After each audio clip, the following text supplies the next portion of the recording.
Hi everyone. Today we're going to talk about project-based learning.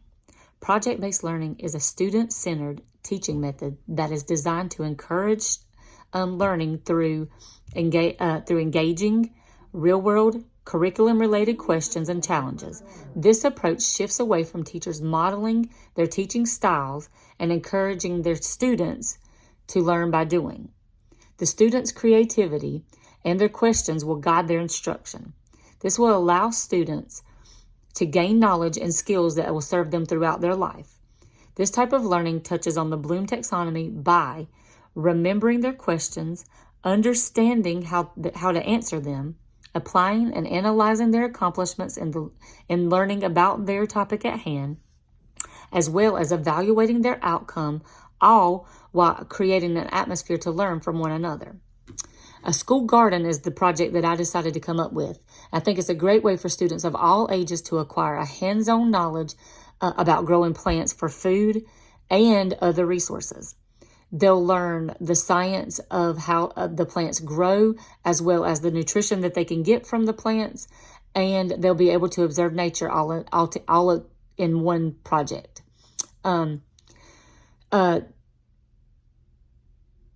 The project will be for all elementary grade levels. This will require work from them, and I would start with the older grades, like 4th and 5th grade, and they would start by planning the garden. They would be tasked with coming up with the specific plans for the garden, like the location, the size of the garden, what plants would be included, and how long those plants need to grow before they can be harvested, and what work needs to be done in growing the plants. They need to research the plants that they wanted to grow and decide what plants and come up with the plan for them to thrive. They'll need to know how to plant them, how much sunlight and water they need to survive, how long it'll take for them to grow, and what are they going to plant, fruits, vegetables, or both.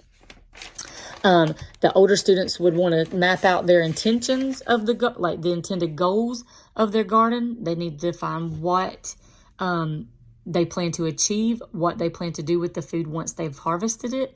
Will the students take it home? Are they going to donate it to homeless people or like shelters? Or do they plan to let their parents come and teachers choose the plants that they've grown, like fruits or vegetables? For the 2nd and 3rd graders to be involved with the garden, they could start by growing the seedlings in the classroom, like putting them in a wet paper towel, putting them in a baggie and in a dark place so that they start to bloom first.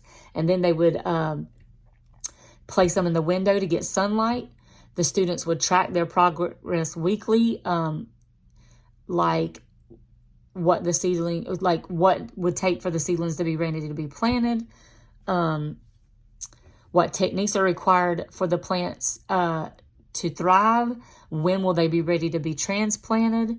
They will need to know the correct procedures for planting their seedlings once they are ready to be transplanted, and what they would need to thrive until they're ready to be harvested. For kindergarten and 1st graders, they could work with the older students to monitor the growth of the plants. They could measure how much they've grown on a weekly basis, and may be able to keep that work together in some type of like growth chart for the different types of plants. Or they could tell which plants would be growing quicker and taller than the others. They could even do an art chart that's based on like drawing the things that they've seen grow and how they've grown, drawing the fruits and vegetables once they've started growing. They could draw how they've seen the plants grow and change. They could also, like I said, draw different stages of the plants once they've started growing. The last step of the project would include all grade levels in the elementary school, and they would work together to harvest the plants. They would literally see their fruits and vegetables come together in their labor. This would give all the students a chance to get hands-on experience with seeing the outcome of their hard work and then sharing the experience with one another, their teachers, and their families. I feel that a school garden is an effective academic achievement that will stay with the students throughout their lives. They will learn a significant They will learn significant facts to help with their science and math and can increase their general knowledge of both of the subjects. It would be a fantastic opportunity for teaching them to the importance of nutrition, physical activity, and taking care of the environment.